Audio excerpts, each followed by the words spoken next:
Hello guys, അപ്പോൾ എല്ലാവരും എന്ത് പറയുന്നു? സുഖമായിട്ടിരിക്കുന്നു. അപ്പോൾ നമ്മളിപ്പോൾ റീസെൻ്റ്ലി കണ്ടിന്യൂസ് ആയിട്ട് വീഡിയോ പോസ്റ്റ് ചെയ്യുന്നുണ്ട്. അപ്പോൾ ഞാനിങ്ങനെ കമ്മ്യൂണിറ്റിയിൽ ചോദിച്ചിട്ടുണ്ടായിരുന്നു നിങ്ങൾക്കിനി അടുത്തതായിട്ട് ഏത് വീഡിയോ വേണ്ടുന്നതെന്ന്. അപ്പോൾ ഏറ്റവും കൂടുതൽ ലൈക്ക് കിട്ടിയത് ഹൗ ടു അപ്രോച്ച് ഫിസിക്സ് ചെയ്യാൻ വേണ്ടിയിട്ടാണ് കേട്ടോ. അപ്പോൾ നമ്മൾ ഇന്നത്തെ വീഡിയോയിൽ നിങ്ങൾക്ക് ഫിസിക്സ് എങ്ങനെ ടഫ് ആവുന്നു, നമുക്ക് എങ്ങനെ നല്ലൊരു സ്കോറിലേക്ക് എത്താൻ പറ്റും, ആ കാര്യങ്ങളൊക്കെയാണ് പറയുന്നത്. മാത്രമല്ല നമ്മൾ ഇന്ന് ഈ വീഡിയോയിൽ ഒരു ആപ്പും കൂടെ ഇൻട്രൊഡ്യൂസ് ചെയ്യുന്നുണ്ട്. 120 ഡേയ്സിനുള്ളിൽ നീറ്റിൻ്റെ സിലബസ് ഇൻക്ലൂഡിങ് റിവിഷൻ നമുക്ക് എങ്ങനെ കംപ്ലീറ്റ് ചെയ്യാൻ പറ്റും, അതിന് നിങ്ങൾക്ക് ഹെൽപ്പ് ചെയ്യുന്ന ഒരു ബാച്ച് ഇൻക്ലൂഡഡ് ആയിട്ടുള്ള ഒരു ആപ്പ് നമ്മൾ ഈ വീഡിയോയിൽ ഇൻട്രൊഡ്യൂസ് ചെയ്യുന്നുണ്ട്. അപ്പോൾ എൻ്റെ പേര് ശില്പ, ഞാൻ ശ്രീനാരായണ മെഡിക്കൽ കോളേജിലെ ഒരു ഫൈനൽ ഇയർ MBBS സ്റ്റുഡൻ്റ് ആണേ.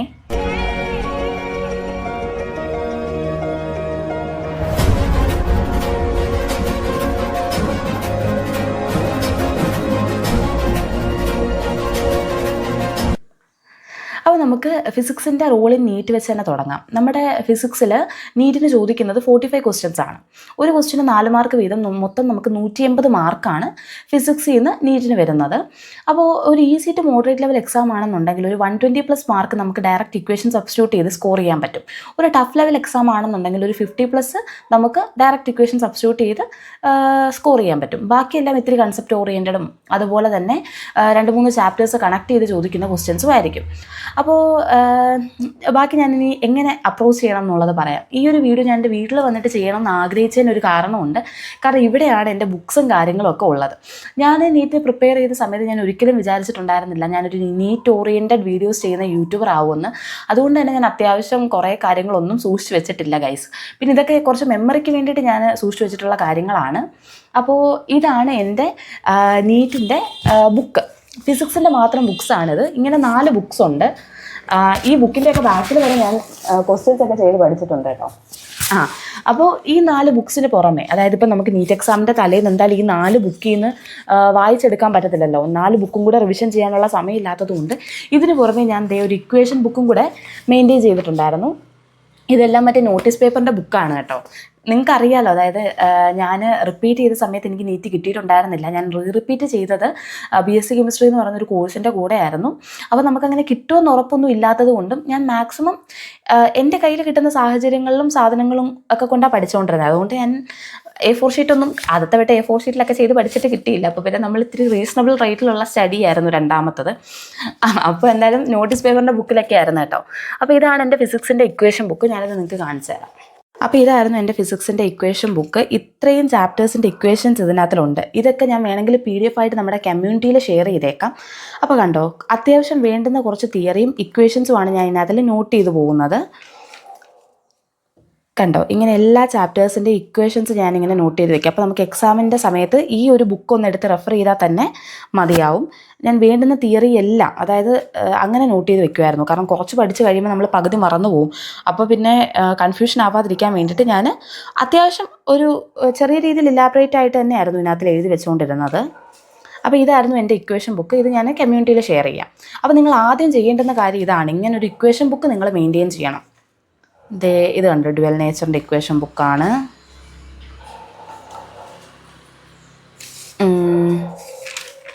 ഇത് കണ്ടോ, motion in A straight line.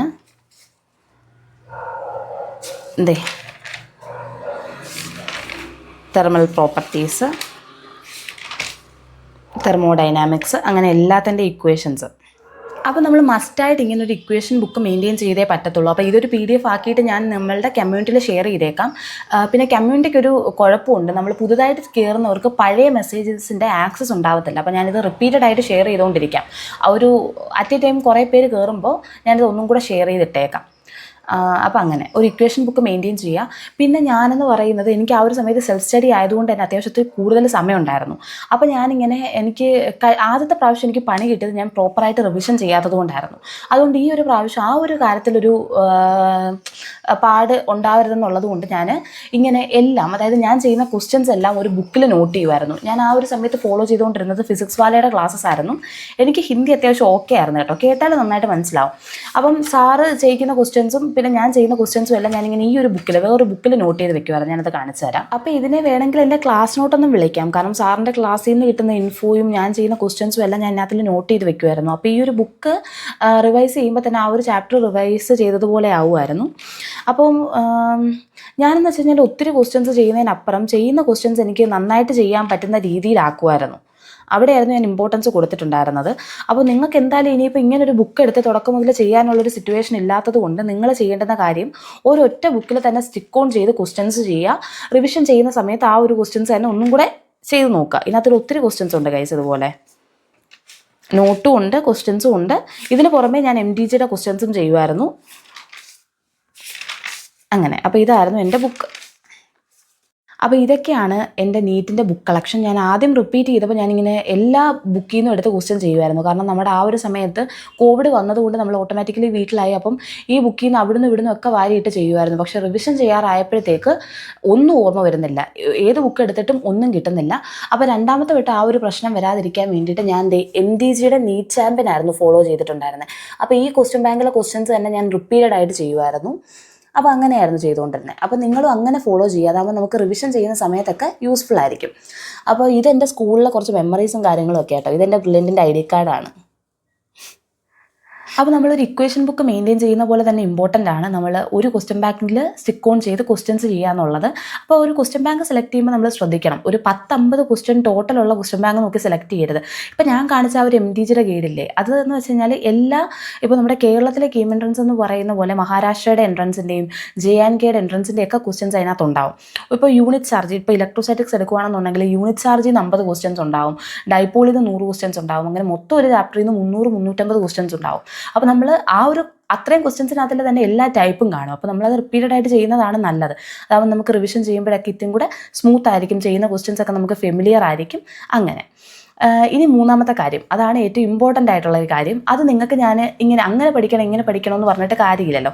അപ്പോൾ ഞാനതൊരു ബുക്കിൽ എഴുതി നിങ്ങൾക്ക് വ്യക്തമായിട്ട് കാണിച്ചു തരാം എന്താണ് അങ്ങനെ പഠിക്കണം എന്ന് പറയുന്നത്. അപ്പോൾ നമ്മൾ ജസ്റ്റ് ഒരു ഇക്വേഷൻ മാത്രം പഠിച്ചിട്ട് കാര്യമില്ലടാ.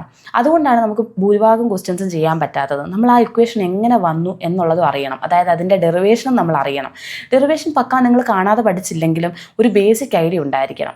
അപ്പോൾ ഞാൻ നിങ്ങൾക്ക് വേണ്ടിയിട്ട് തെർമൽ പ്രോപ്പർട്ടീസ് ഒന്ന് പ്രിപ്പയർ ചെയ്തിട്ടുണ്ട്. നിങ്ങൾക്കറിയാം ഞാൻ 21 ബാച്ചാണ്, ഞാനിപ്പം ഫൈനൽ ഇയർ ആണ്. അപ്പം തന്നെ 4 കൊല്ലമായി. അപ്പോൾ ഏകദേശം 4-4.5 കൊല്ലമായി ഞാൻ ഇതിന്ന് വിട്ടിട്ട്. അപ്പോൾ നിങ്ങൾക്ക് വേണ്ടിയിട്ട്, അതായത് നിങ്ങൾക്ക് അതൊന്ന് മനസ്സിലാക്കാൻ വേണ്ടിയിട്ട് ഞാനത് ഇത്തിരി എഫേർട്ട് എടുത്ത് പ്രിപ്പയർ ചെയ്തതാണ്.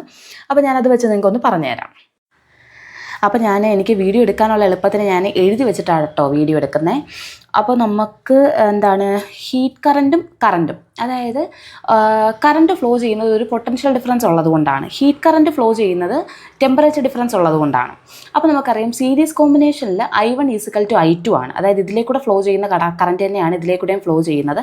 അപ്പോൾ ഹീറ്റ് കറണ്ടിൻ്റെ കേസിൽ സീരീസ് കോമ്പിനേഷനിൽ H1 = H2 ആണ്.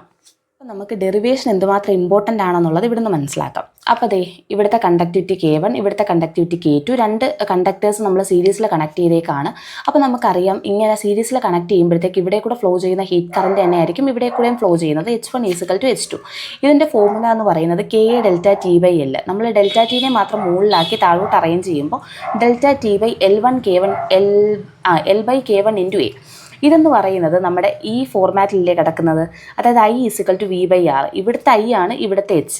അപ്പോൾ ഇവിടുത്തെ V ആണ് ഇവിടുത്തെ T. നമ്മൾ പറഞ്ഞല്ലോ ഇവിടെ പൊട്ടൻഷ്യൽ ഡിഫറൻസിന് അക്രോസ് ആണ് കറണ്ട് ഫ്ലോ ചെയ്യുന്നതെങ്കിൽ ഇവിടെ ടെമ്പറേച്ചർ ഡിഫറൻസിന് അക്രോസ് ആണ് ഹീറ്റ് കറണ്ട് ഫ്ലോ ചെയ്യുന്നത്. അപ്പോൾ ഈ L/K എന്ന് പറയുന്നത് ഓട്ടോമാറ്റിക്കലി റെസിസ്റ്റൻസ് ആയിരിക്കുമല്ലോ. അപ്പോൾ നമുക്ക് Rനെ എന്ത് പറയാം, R = L/KA എന്ന് പറയാം. അത് റെസിസ്റ്റൻസിൻ്റെ ഇക്വേഷനാണ് കേട്ടോ. അപ്പോൾ നമുക്ക് ഇവിടെ H1, ഇവിടുത്തെ ഹീറ്റ് കറണ്ട് എന്ന് പറയുന്നത് ∆T, T1 - θ. ഇവിടെ എന്തുകൊണ്ട് θ - T1 ആയില്ല?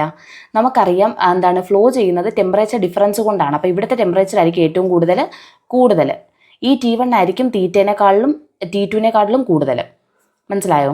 അതായത് ഈ ഒരു ടെമ്പറേച്ചർ ഡിഫറൻസ് ഉള്ളതുകൊണ്ടാണ് ഇവിടുന്ന് ഹീറ്റ് കറണ്ട് ഫ്ലോ ചെയ്യുന്നത്. അപ്പം നമുക്ക് അങ്ങനെയൊക്കെ നോട്ട് ചെയ്ത് വെക്കുന്ന നല്ലതായിരിക്കും. കാരണം ഇതിപ്പോൾ നമ്മൾ θ - T1 എന്നുള്ള രീതിയിലാണ് ചില പ്രോബ്ലംസ് ചെയ്യുന്നതെന്നുണ്ടെങ്കിൽ നമുക്ക് നെഗറ്റീവ് വാല്യൂ കിട്ടും. ചിലപ്പോൾ ആ നെഗറ്റീവ് വാല്യൂ നമ്മുടെ ഓപ്ഷൻസിനകത്ത് ഉണ്ടാവും കേട്ടോ. അപ്പോൾ T1 - θ നമ്മൾ ഇതിനെ ആ ഒരു രീതിയിൽ അറേഞ്ച് ചെയ്തു. T1 - θ = H1 × R1. അതുപോലെ തന്നെ നമ്മൾ H2 കണ്ടുപിടിച്ചു. ∆T = L/K2 × A. അപ്പോൾ ∆T/R2, T2 - θ H2 R2. നമ്മൾ അതുപോലെ H ഇക്വലൻ്റ് എന്ന് പറയുന്നത് ഈ മൊത്തത്തിൻ്റെയും ഹീറ്റ് കറണ്ട്. H ഇക്വലൻ്റ് എന്ന് പറയുന്നത് ∆T/R equivalent. അപ്പോൾ H = ഇവിടുത്തെ ടെമ്പറേച്ചർ ആയിരിക്കുമല്ലോ കൂടുതൽ, T1 - T2/R ആർ ഇക്വലൻറ്റ് നമ്മളത് സബ്സ്റ്റിറ്റ്യൂട്ട് ചെയ്ത് ആർ ഇക്വലൻറ്റ് R1 + R2 എന്ന് കിട്ടി. അപ്പോൾ നമ്മൾ ഇവിടുന്ന് ഓട്ടോമാറ്റിക്കലി ആറിൻ്റെ വാല്യൂ കണ്ടുപിടിച്ച് വെച്ചിട്ടുണ്ട്, R = L/KA. അപ്പോൾ എന്താണ് ആർ ഇക്വലൻ്റ് എന്ന് പറയുമ്പോഴത്തേക്ക് മൊത്തം കണ്ടക്ടറിൻ്റെ ആണ്. അപ്പോൾ ഈ ലെങ്ത് L1 ആണെന്നുണ്ടെങ്കിൽ ഈ ലെങ്ത് L2 ആയിരിക്കും. അപ്പോൾ നമ്മൾ ദാണ്ടെ അവിടെ എടുക്കുന്ന ലെങ്ത് ആർ ഇക്വലൻറ്റിൻ്റെ length L1 + L2, K equivalent × A, L1/K1 × A, L2/K2 × A. അങ്ങനെ നമ്മൾ ഇക്വേഷൻ സബ്സ്റ്റിറ്റ്യൂട്ട് ചെയ്യുമ്പോൾ K equivalent L1 + L2/L1/K1 + L2/K2 എന്ന് കിട്ടും. ഇപ്പോൾ നമ്മൾ ജസ്റ്റ് ഒരു ഇക്വേഷൻ മാത്രം പഠിക്കുന്ന ആളാണെങ്കിൽ ഈ ഒരു ഇക്വേഷൻ മാത്രം പഠിക്കും. പക്ഷേ എല്ലാ ക്വസ്റ്റ്യൻസും നമുക്ക് ജസ്റ്റ് K ഇക്വലൻറ്റ് കണ്ടുപിടിക്കാനോ ലെങ്ത് കണ്ടുപിടിക്കാനോ മാത്രമായിരിക്കത്തില്ല. നമുക്കിത് ഇവിടെ സീരീസ് കോമ്പിനേഷനിൽ H1 = H2 ആണെന്ന് അറിഞ്ഞാൽ മാത്രം ചെയ്യാൻ പറ്റുന്ന പ്രോബ്ലംസ് ഉണ്ട്, ഈ ഒരു ഇക്വേഷൻ വെച്ച് ചെയ്യാൻ പറ്റുന്ന പ്രോബ്ലംസ് ഉണ്ട്. അപ്പോൾ ഇതൊക്കെ അറിയണമെന്നുണ്ടെങ്കിൽ നമുക്ക് ഈ ഒരു ഡെറിവേഷൻ അറിയണം. ഇപ്പോൾ ഞാൻ 2-3 ക്വസ്റ്റ്യൻസ് നിങ്ങൾക്ക് കാണിച്ചു തരാം. ഈ 2 കണ്ടക്ടേഴ്സ് കണ്ടോ, ഇത് സീരീസിലാണ് കണക്ട് ചെയ്തേക്കുന്നത്. നമ്മുടെ അടുക്ക ചോദിച്ച ക്വസ്റ്റ്യൻ തീറ്റ കണ്ടുപിടിക്കാനാണ്. നമുക്ക് ഈ ഒരു ഇക്വേഷനിൽ നിന്ന് തീറ്റ കണ്ടുപിടിക്കാനായിട്ട് പറ്റുമോ? ഇതിനകത്തിൽ തീറ്റ എന്ന് പറയുന്നൊരു കാര്യം മാത്രം പറയുന്നില്ല. അപ്പം നമ്മളൊന്ന് ആലോചിച്ച് നോക്കി, ജസ്റ്റ് ഈ ഇക്വേഷൻ മാത്രം ബൈഹേർട്ട് ചെയ്യുന്നവർക്ക് ഈ ഒരു ക്വസ്റ്റ്യൻ പോലും ചെയ്യാൻ പറ്റത്തില്ല. അപ്പോൾ ഇതെന്ന് പറയുന്നത് H1 = H2 എന്ന് പറയുന്ന കൺസെപ്റ്റ് വെച്ച് ചെയ്യുന്നതാണ്. K∆T/L നമ്മൾ പറഞ്ഞ പോലെ ∆T ഇവിടെ എന്താണ് ഈ ഒരു ടെമ്പറേച്ചർ ആയിരിക്കും കൂടുതൽ. അപ്പോൾ നമ്മൾ 100 - θ എടുത്തു. അങ്ങനെ നമ്മൾ സോൾവ് ചെയ്തെടുക്കുന്ന പ്രോബ്ലമാണ്. അതായത് ഈ 2 സൈഡിലെയും H1 വെച്ച് നമ്മൾ കമ്പയർ ചെയ്തെടുക്കുന്ന പ്രോബ്ലമാണത്. ഇനി വേറൊരു ക്വസ്റ്റ്യൻ, ഇനി നമ്മൾ പാരലൽ കോമ്പിനേഷൻ്റെ കാര്യം. പാരലൽ കോമ്പിനേഷൻ ഇപ്പം 1/R = 1/R1 + R2 വെച്ചിട്ടാണ് നമ്മൾ ചെയ്യുന്നത്. അപ്പോൾ അതിൻ്റെ ഫൈനൽ K ഇക്വലൻ്റ് എന്ന് പറയുന്നത് K1A1 + K2A2 ആയിരിക്കും. നമുക്കിവിടെ K equivalent L1 + L2/L1/K1 + L2/K2 ആയിരിക്കും. അതിന് പകരം ഇവിടുത്തെ K ഇക്വലൻ്റ് എന്ന് പറയുന്നത് ഇതാണ്.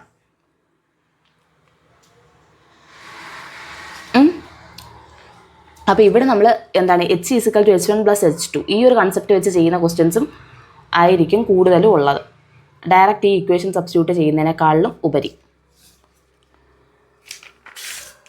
അപ്പോൾ ഇത് കണ്ടോ ഇങ്ങനത്തെ കണ്ടക്ടർ. അപ്പോൾ നമ്മൾ എപ്പോഴും ഈ ഡെറിവേഷൻ ബൈഹാർട്ട് ചെയ്ത് കഴിഞ്ഞാൽ പകുതിയോളം കാര്യങ്ങൾ നമുക്ക് സിമ്പിളായിരിക്കും. ഇങ്ങനത്തെയൊക്കെ ക്വസ്റ്റ്യൻസ് കാണുമ്പോൾ ഭൂരിഭാഗം കൊച്ചുങ്ങളും പാടാന്ന് വിചാരിച്ച് കളയും. പക്ഷേ അതൊക്കെ ഭയങ്കര സിമ്പിളായിരിക്കും. നിങ്ങൾ കണ്ടോ, എല്ലാം ആ ഒരു ബേസിക് കൺസെപ്റ്റ്, ആ ഒരു ഇക്വേഷന് പുറമെ ആ ഒരു കൺസെപ്റ്റ് വെച്ച് ചെയ്യുന്ന ക്വസ്റ്റ്യൻസ് ആണ്. അതേണ്ടേ. അപ്പോൾ ഇത് കണ്ടോ, ഇവിടെ 2 കണ്ടക്ടേഴ്സ് ഉണ്ട്. ഇത് A, ഇത് B. ഇതിൻ്റെ heat current of A heat current of B ആണ് ചോദിച്ചേക്കുന്നത്. അപ്പോൾ ഇങ്ങനത്തെയൊക്കെ ക്വസ്റ്റ്യൻസ് വന്നു കഴിഞ്ഞാൽ നമ്മൾ ജസ്റ്റ് ഇക്വേഷൻ മാത്രം ബൈഹാർട്ട് ചെയ്യുകയാണെന്നുണ്ടെങ്കിൽ നമുക്കത് പാടായിരിക്കും. സീരീസ് കോമ്പിനേഷനിൽ R ഇക്വലൻ്റ് എന്ന് പറയുന്നത് R1 + R2 ആയിരിക്കും. ആ ഒരു രീതിയിലാണ് അവർ ആദ്യം ഇതിൻ്റെ K ഇക്വലൻ്റ് ആദ്യം കണ്ടുപിടിച്ചു. അത് കഴിഞ്ഞിട്ട് ഇതിൻ്റെ K ഇക്വലൻ്റ് കണ്ടുപിടിച്ചു.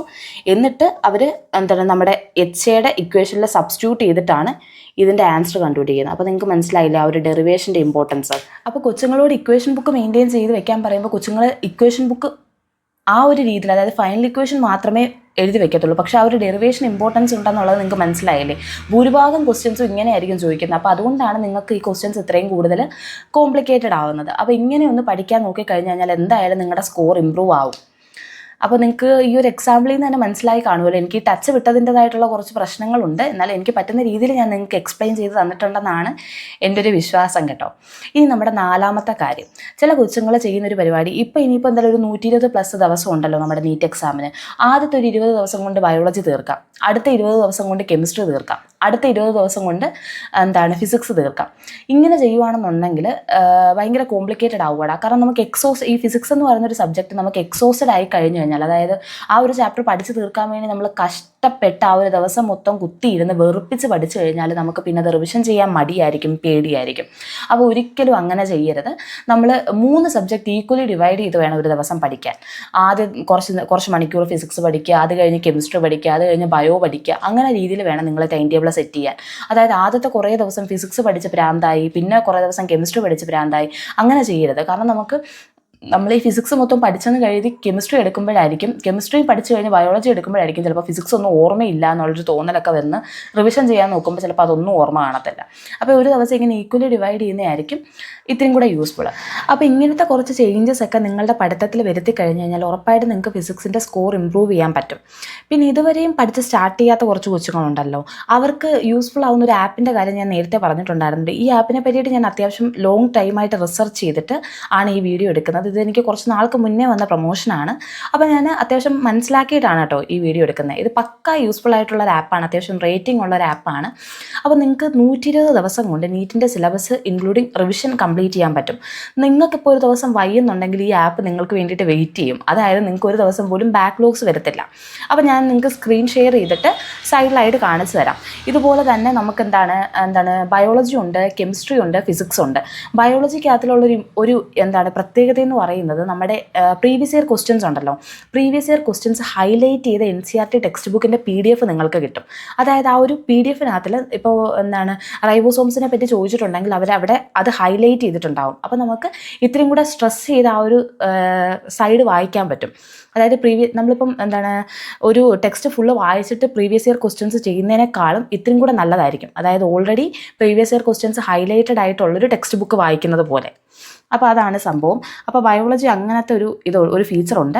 പിന്നെ ഇതുപോലെ തന്നെ നിങ്ങൾ സ്ക്രീനിൽ കാണുന്ന പോലെ തന്നെ 120 ഡേയ്സിൻ്റെ ട്രയലാണ്. ഇപ്പോൾ ആദ്യത്തെ ദിവസം നിങ്ങൾ കണ്ടോ, 6 മണിക്ക് നമ്മൾ sell the unit of life പഠിക്കാൻ തുടങ്ങുകയാണ്. അതിൽ തന്നെ മൊത്തം പഠിക്കുമല്ല, ടിൽ സെൽ മെംബ്രെയിൻ, അത്രയും സെൽ മെംബ്രെയിൻ വരെ നമ്മൾ പഠിച്ചിട്ട് അതിൻ്റെ പ്രീവിയസ് ഇയർ ക്വസ്റ്റ്യൻസ് മാർക്ക് ചെയ്ത് NCERT നമ്മൾ വായിച്ച് ഇനി അടുത്ത 9 മണിക്ക് നമ്മൾ ടോപ്പിക് വൈസ് MCQs പ്രാക്ടീസ് ചെയ്യുവാണ്. അപ്പോൾ നമ്മൾ ആദ്യം ആ ഒരു 6 മണിക്ക് നമ്മൾ ആ ഒരു അത്രയും പോർഷനിലുള്ള ടെക്സ്റ്റ് വായിക്കുവാണ്. അത് കഴിഞ്ഞ് 9 മണി മുതൽ നമ്മൾ സെൽ മെംബ്രെയിൻ്റെ ക്വസ്റ്റ്യൻസ് ചെയ്യുവാണ്. അപ്പോൾ ഒരു ഓർഡർ ഇല്ലാതെ പഠിക്കുന്നവർക്ക് ഇതൊരു ചാർട്ടഡ് ആയിട്ടുള്ളൊരു ഷെഡ്യൂളാണ്. അപ്പോൾ നമുക്ക് ഇത് ഫോളോ ചെയ്ത് കഴിഞ്ഞാൽ അത്യാവശ്യം ഒരു സ്കോറിലേക്ക് നീറ്റിന് എത്താൻ പറ്റും. എന്തായാലും ഒരു 550+ സ്കോറിലേക്ക് നിങ്ങൾക്ക് ഉറപ്പായിട്ടും എത്താൻ പറ്റും. അപ്പോൾ അത് കഴിഞ്ഞിട്ട് പിന്നെ നമ്മൾ 9 മണിക്ക്, അതായത് രാത്രി 9 മണിക്ക് ക്വിക്ക് റീക്യാപ്പാണ്. അതായത് മെമോ നീറ്റിൻ്റെ നോട്ട്സ് വെച്ചിട്ട് നമുക്ക് അതൊന്ന് റിവിഷൻ ചെയ്യാനുള്ളൊരു ചാൻസാണ്. ഇനി അന്നത്തെ ദിവസം തന്നെ കെമിസ്ട്രിക്കും ഫിസിക്സിനും ഷെഡ്യൂളുണ്ട്. 12:15 മുതൽ നമ്മൾ സം ബേസിക് കൺസെപ്റ്റ്സ് ഓഫ് കെമിസ്ട്രിയാണ് പഠിക്കുന്നത്. നമ്മൾ മെമോ നീറ്റിൻ്റെ നോട്ട്സ്, ഈ ആപ്പിൻ്റെ പേര് മെമോ നീറ്റ് എന്നാണ്, ഈ ബാച്ചിൻ്റെ പേര് മേവറിക് എന്നാണ്. ഞാൻ അതിൻ്റെ ഡീറ്റെയിൽസ് ഷെയർ ചെയ്യാം. അപ്പോൾ അതുപോലെ തന്നെ some basic concepts of chemistry നമ്മൾ ഡാൾട്ടൺസ് അറ്റോമിക് തിയറി വരെ റിവിഷൻ ചെയ്യും 12:15. അത് കഴിഞ്ഞിട്ട് നമ്മൾ 2:30 ആകുമ്പോഴത്തേക്ക് ടോപ്പിക് വൈസ്, അതായത് ഡാൾട്ടൺസ് അറ്റോമിക് തിയറി വരെയുള്ള ക്വസ്റ്റ്യൻസ് പ്രാക്ടീസ് ചെയ്യുവാണ്. മനസ്സിലായോ? ഒരേ ദിവസം തന്നെ നമ്മൾ പഠിച്ച് അതിൻ്റെ ക്വസ്റ്റ്യൻസ് പ്രാക്ടീസ് ചെയ്ത് അങ്ങനെ മുന്നോട്ട് പോവുകയാണ്. പിന്നെ ഫിസിക്സിൻ്റെ തന്നെ ബേസിക് മാത്തമാറ്റിക്സ്, ഞാൻ വിട്ടുപോയൊരു കാര്യമാണ്. നമ്മൾ ഇപ്പോൾ നിങ്ങൾ ചിലപ്പോൾ മാത്സ് പഠിച്ചവരായിരിക്കത്തില്ല, അതായത് 12th ചിലപ്പോൾ മാത്സിന് പകരം വേറെ സബ്ജക്റ്റൊക്കെ എടുത്ത് പഠിച്ചവരാണെന്നുണ്ടെങ്കിൽ നീറ്റിലേക്ക് വരുമ്പോഴത്തേക്ക് ഇത്തിരി ടഫാവും. അപ്പോൾ നമ്മൾ ബേസിക് മാത്സ് ഉറപ്പായിട്ടും അറിഞ്ഞിരിക്കണം. അതായത് നമ്മൾ എല്ലാ ക്വസ്റ്റ്യനും സോൾവ് ചെയ്ത് വരുമ്പോഴായിരിക്കും ഒരു log 120 അവിടെ നമ്മൾ പെടും.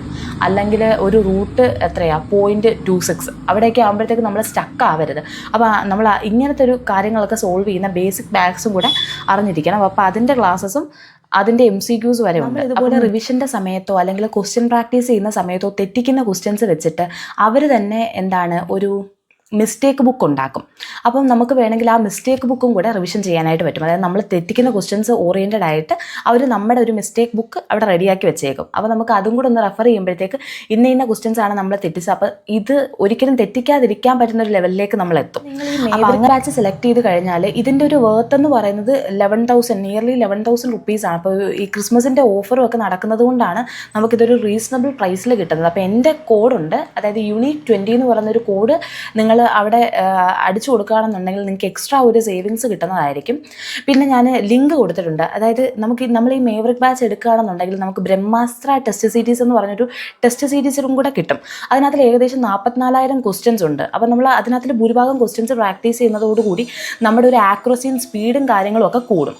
പിന്നെ ഇതിനകത്തിൽ ഇപ്പോൾ നിങ്ങൾക്ക് ഇതെടുക്കാൻ താല്പര്യമില്ലെന്നുണ്ടെങ്കിൽ ഇതിനകത്തിൽ ക്ലാസ്സസ് ഉണ്ട്. കുറച്ച് പേര് എൻ്റെ അടുത്ത് ചോദിച്ചിട്ടുണ്ടായിരുന്നു, ചേച്ചി അഫോർഡബിൾ ആയിട്ടുള്ള ക്ലാസ്സസ് അല്ലെങ്കിൽ ഫ്രീ ആയിട്ടുള്ള ആപ്പ്, മെമോനീറ്റ് എന്ന് പറയുന്ന ഈ ഒരു ആപ്പ് ഫ്രീ ആണ്. അപ്പോൾ ഇതിനകത്തുള്ള ക്ലാസ്സസ് ഒക്കെ ഫ്രീ ആണ്. അപ്പോൾ നിങ്ങൾക്ക് വേണമെങ്കിൽ ഈ ആപ്പ് ഞാൻ എൻ്റെ ഡിസ്ക്രിപ്ഷനിൽ ലിങ്ക് കൊടുത്തേക്കാം. ആ ലിങ്കിൽ നിങ്ങൾ ഡൗൺലോഡ് ചെയ്യുക. ആ ഒരു ആപ്പിലെ ക്ലാസ്സസിനുള്ള ആക്സസ് ഒക്കെ കിട്ടും. ബേസിക് മാത്സിൻ്റെ ക്ലാസ്സും ഒക്കെ നിങ്ങൾക്ക് അതിനകത്ത് കാണാൻ പറ്റും. ഇപ്പം യൂട്യൂബിലൊക്കെ നോക്കുകയാണെന്നുണ്ടെങ്കിൽ ഭൂരിഭാഗം ക്ലാസ്സസും ഹിന്ദിയാണ്, ഇത് പക്ക ഇംഗ്ലീഷാണ്. അപ്പോൾ നമുക്ക് ഇത്രയും കൂടെ നന്നായിട്ട് മനസ്സിലാവും. ഈ മേവറിക് ബാച്ച് എടുക്കുകയാണെന്നുണ്ടെങ്കിൽ ബ്രഹ്മാസ്ത്ര ടെസ്റ്റ് സീരീസ് ഇപ്പോഴത്തെ ആയിരിക്കും കിട്ടുന്നത്. പക്ഷേ ഈ ആപ്പ് ഫ്രീ ആയതുകൊണ്ട് തന്നെ ഇതിനകത്ത് കഴിഞ്ഞ കൊല്ലത്തെ ബ്രഹ്മാസ്ത്ര ടെസ്റ്റ് സീരീസ് ഒക്കെ അവർ ഫ്രീ ആയിട്ട് അപ്ലോഡ് ചെയ്തിട്ടുണ്ട്. അപ്പോൾ നമുക്ക് അതൊക്കെ ചെയ്യാൻ പറ്റും. അപ്പോൾ അങ്ങനെയാണെങ്കിൽ നിങ്ങൾ എടുത്ത് നോക്കുക. എന്തായാലും ഇത് സംഭവം ഇതുവരെ തുടങ്ങാത്തവർക്കും ഒരു പക്കാ റിവിഷൻ സ്ട്രാറ്റജി ഇല്ലാത്തവർക്കൊക്കെ പെർഫെക്റ്റ് ആയിട്ടുള്ള ഒരു ആപ്പാണ്.